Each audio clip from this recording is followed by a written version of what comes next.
morning. Very extensive picture. It was looking great.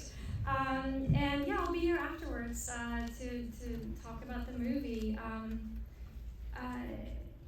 kind of want to say this and I kind of don't, but I'm going to do it. I think that the movie is sometimes funny, and that's okay. Like, it's, you can just go with it. Yeah. It doesn't try to take itself too serious. That's what I want to say. Okay, talk to you afterwards.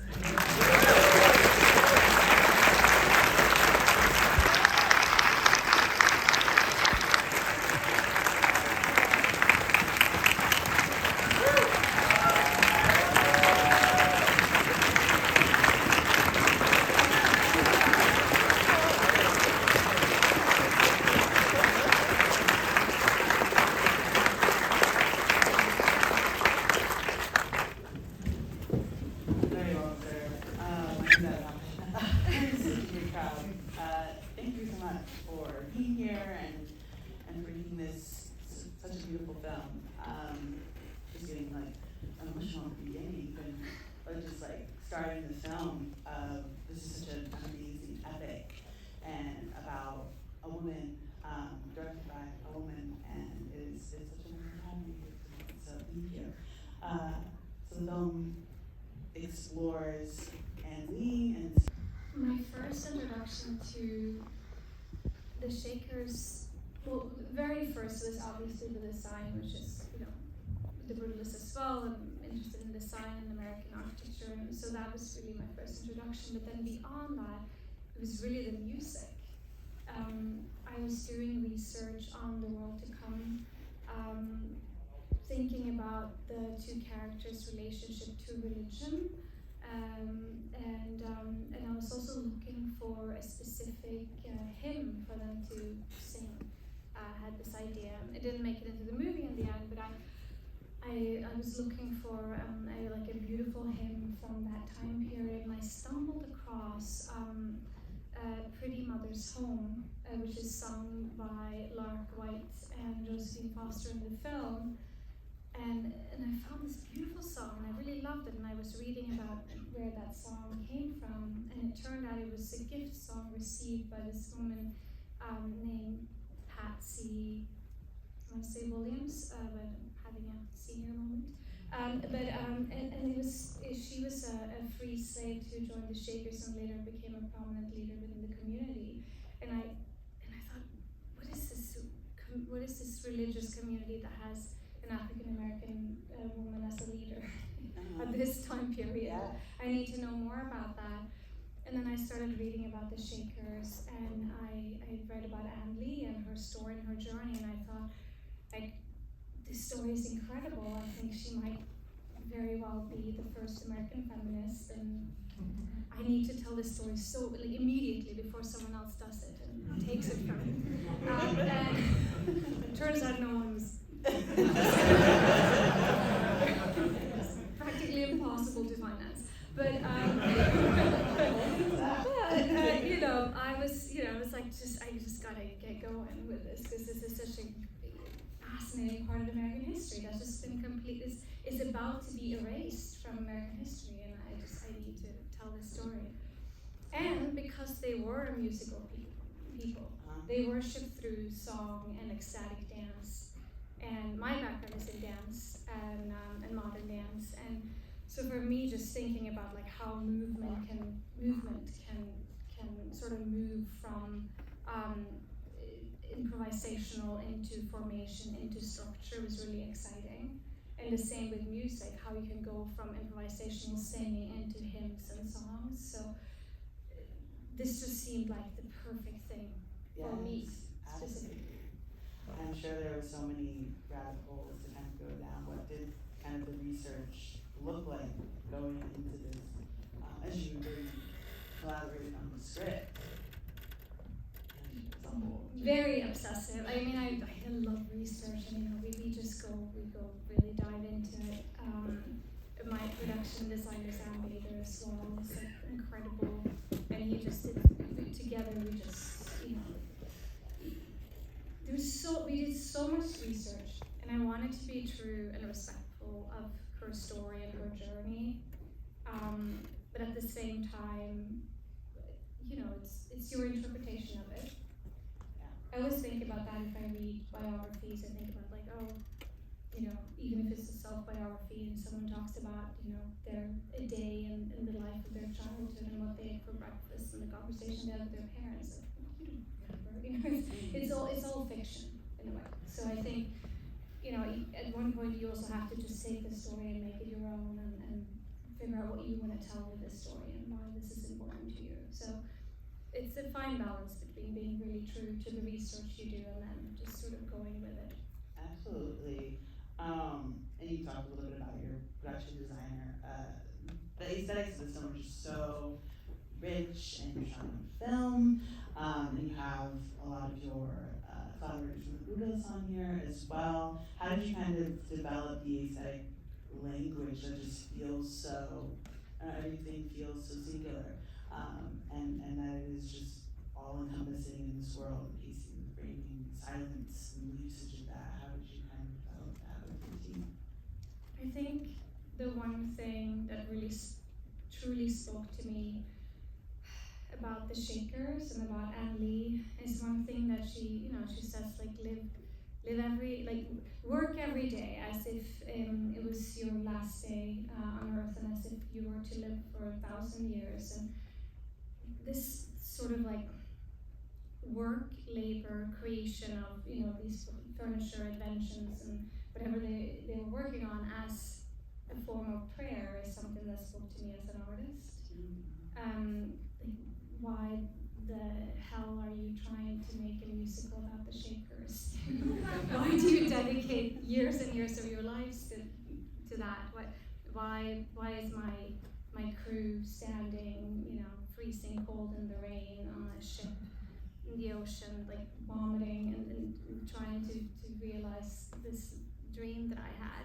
So it's a little bit of madness, but something is driving you and pushing you through that. And I think because this is, you know, 100% independent film, it is made for not a lot of money in the film world, not in the world. It is, you know, it's a lot. It's, you know, this is a lot of money, but still, you know, for what it is, it's not. But I think that just, you know, there's a bit of that sort of, I think that madness and like, but also that sort of dedication to craftsmanship that we were constantly seeing through our research really inspired us, all of us as artists. My wonderful dancers, all of the musicians that worked on this, you know, the choirs that we worked with, and the, you know, everyone, you know, in the production center, we did all of our VFX and set extensions in collaboration with Lee Tuk, who is he's a painter, and we did these. This is a technique that people don't really do much anymore, where you do paintings on glass, and that is the extensions of our set. That's Manchester, that's New York. It's all paintings. Oh wow. And I think they're so beautiful, and I just wanted to bring that sort of tradition back into this film. I was excited about that. So I think, you know, down to all these details, we just got really excited about that sort of like obsessive sort of shaker mentality. Yes. Is that a physical thing that you like still have? Yeah. Yes. It's all paintings, so it's all, even to like, you know, sometimes I just had a hard time sometimes with VFX looking a bit like video games, and and I kind of wanted to explore going into the artificiality of films of the bygone era. Like The Age of Innocence, for example, has like really beautiful matte paintings, and I thought, okay, well, why don't I try and go back to that old tradition of just painting the extensions and then working with a really great VFX team to animate certain parts of it, and just sort of working with this sort of analog and digital, you know, media combined. And so mind-blowing by the fact that Bruno's budget was around $10 million, and now I'm even more mind-blowing that this was around that same thing, if not less. Yeah, it's definitely the same ballpark. how do you kind of go about creating these huge epics on, like you said, such a small budget for what you are making, and just the detail that goes into it as well? What was some of the most surprising parts of like production too with that? I know. I mean, I like we don't. It would be cool if someone gave us a lot of money.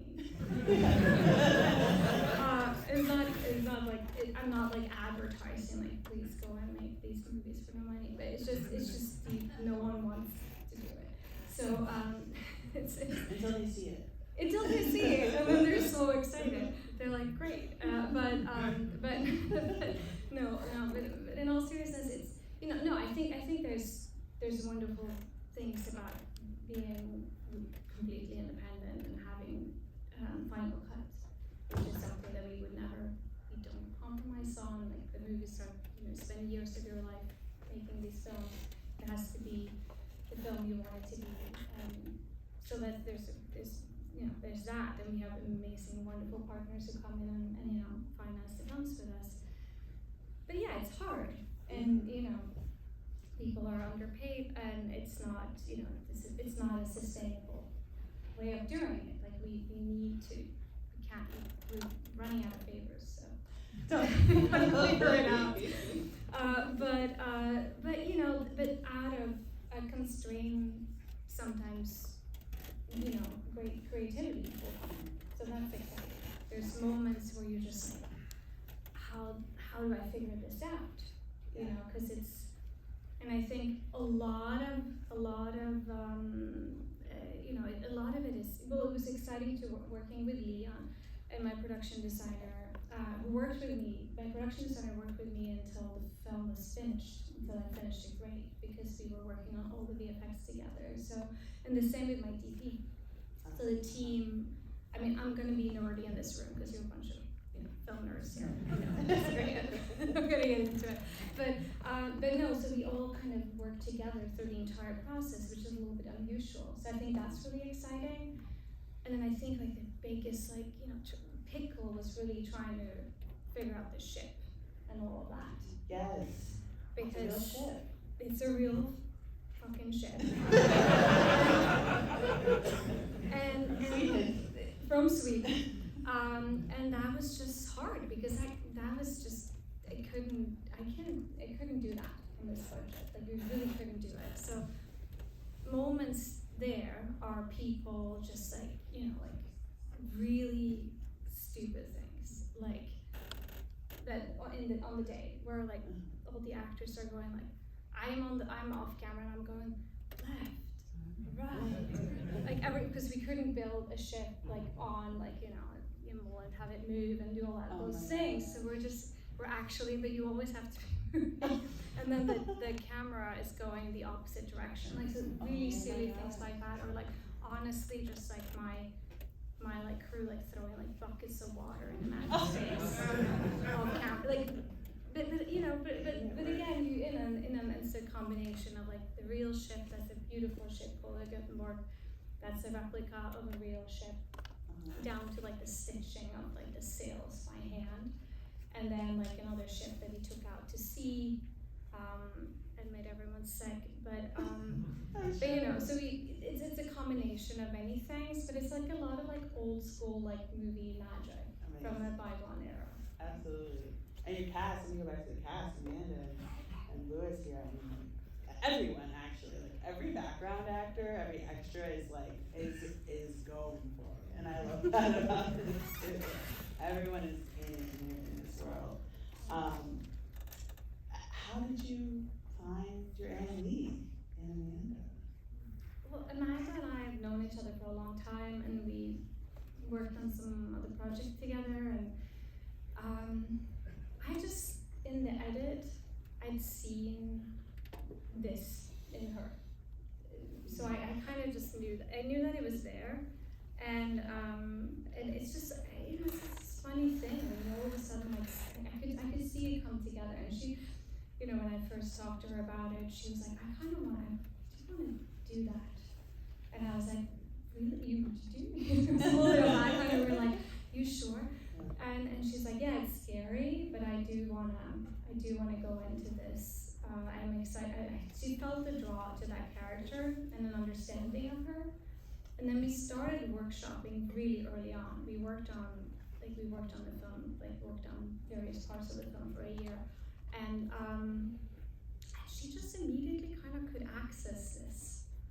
And I think it's a little bit about where she was at in her life, and then I think it's a lot about trust, about us trusting each other, and because it's scary to do this. Totally. It's easy to fail. It'd be embarrassing. I mean, it's a fucking musical. It's totally. It can easily be really stupid.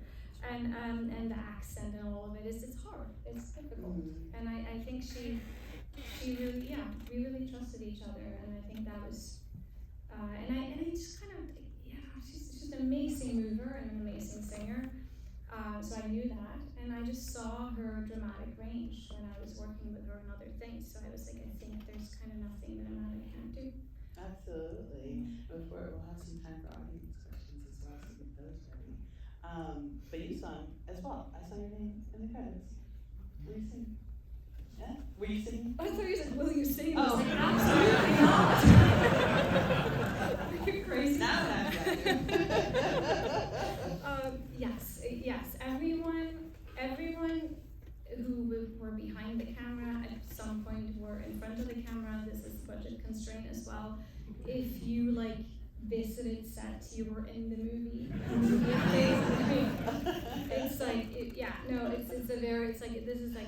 It's like a circus family. Absolutely everyone was just involved in one way or another. And I just worked really closely with Daniel Blumberg. We worked so closely together on the score, and so we were all singing a lot.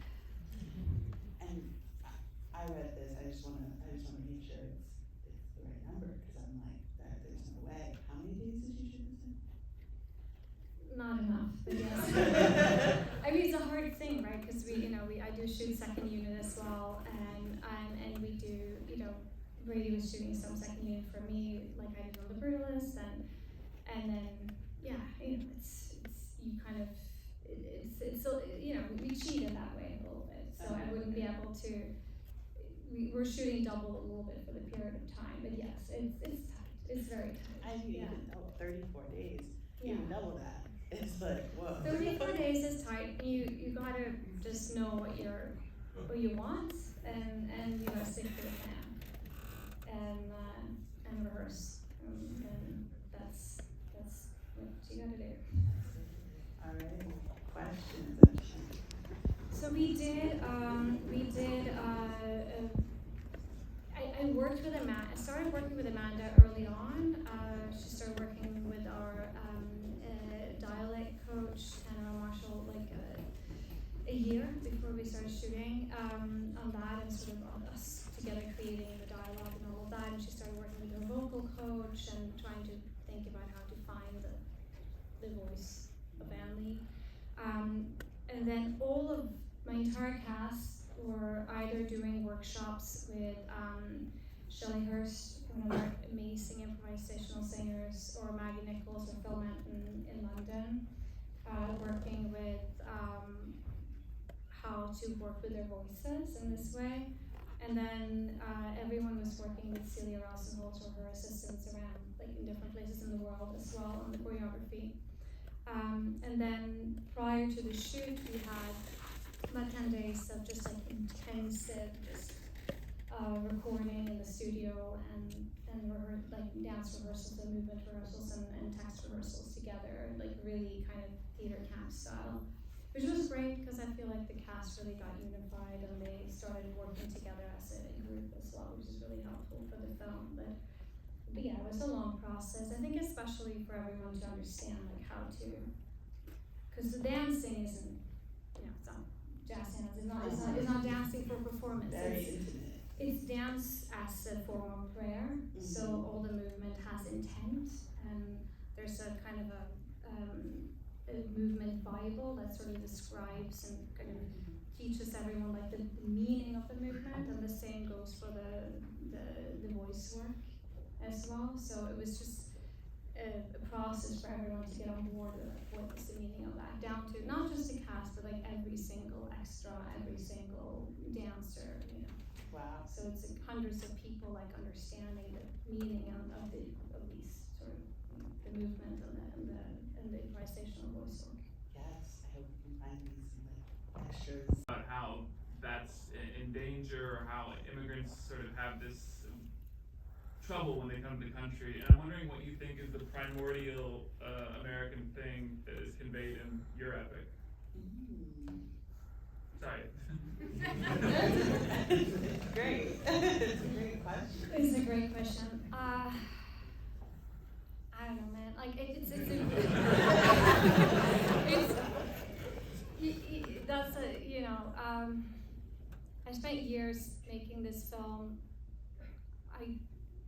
I was born in Norway, raised in Norway, spent most of my adult life in America. I think I'm trying to understand the country, what's going on today, and what happened in the past. And I think where I'm at with this is,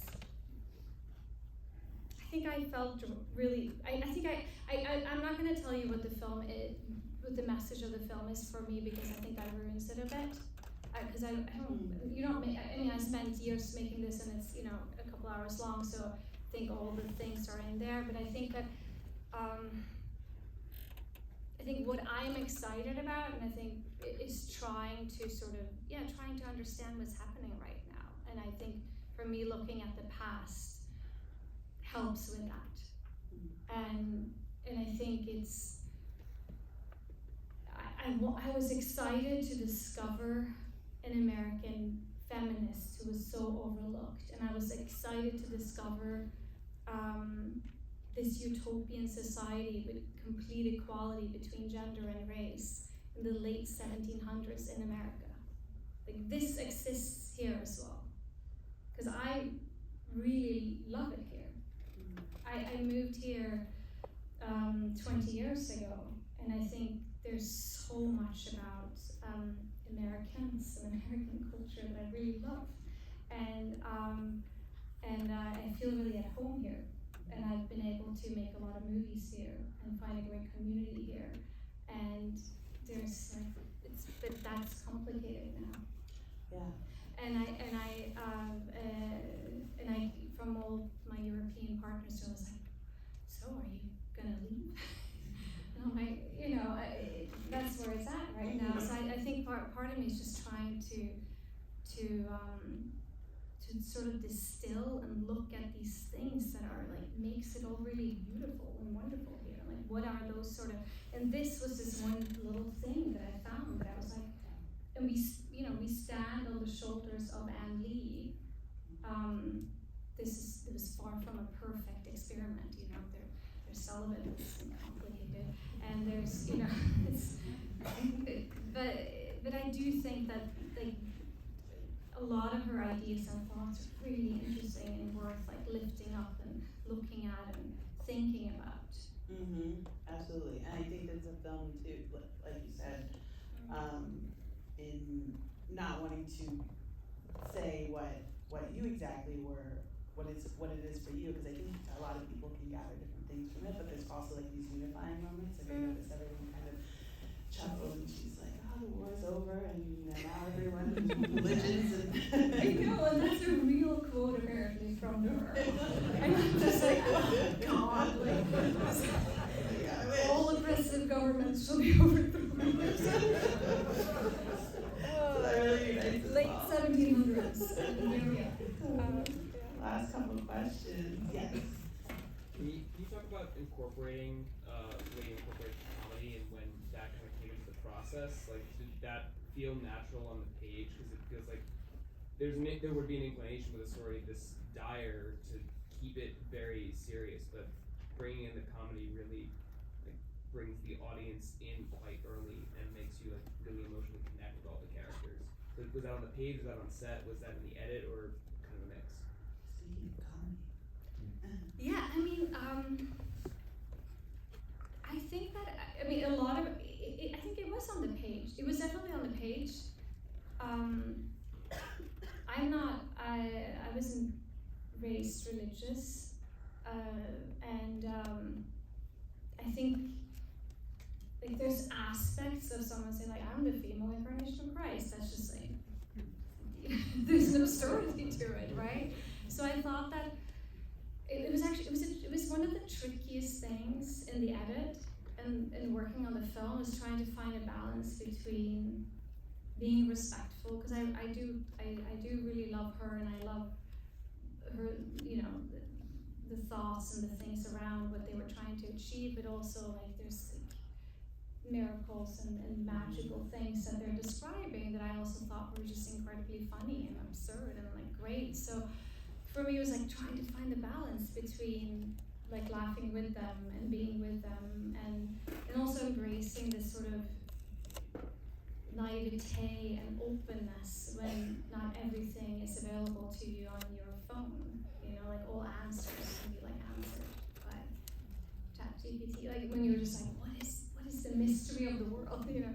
So there was this like fine balance of trying to be kind of with them and be earnest with that and strike the right sort of balance there. It was hard because sometimes in the edit I felt like I went too far in one direction, and I was like, this becomes like not right, and then it would get too serious. But then, yeah, I mean, this is where it ended.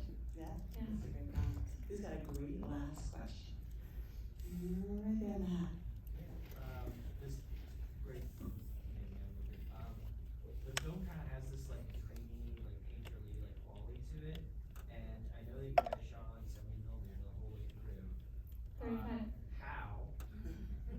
How did you do that in 35 days, and why did you make the decision to shoot on 70 and not 35? It's shot on 35, but it's blown up to 70. Well, then Google it. But yeah, no, I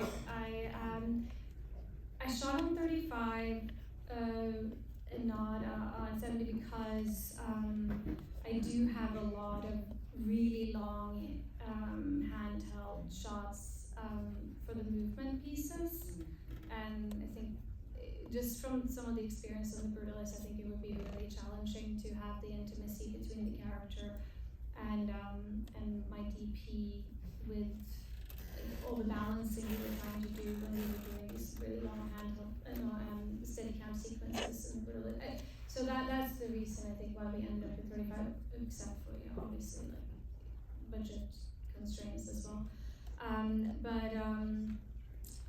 Because I wanted to be able to have my operator or my DP just really like the Hunger and Thirst is the one take, and it's just William Rexer, my DP, just really just moving with Amanda and just being really intimate with her, and that would have been fucking heavy otherwise. I mean, for me, it's a period piece, and I was thinking a lot about religious paintings and Caravaggio, you know, that kind of while making the film. So it felt I wanted a lot of texture and feel to it. So 35, like celluloid, felt right to me for this project. And I think every project, you know, it's just going to be determined by what tells the story the best. It's not, you know, you know, I love shooting on 16, I love shooting on 35, I love shooting large format, and maybe something digital would be great or something, okay. but it has to be the right project, like it has to be what tells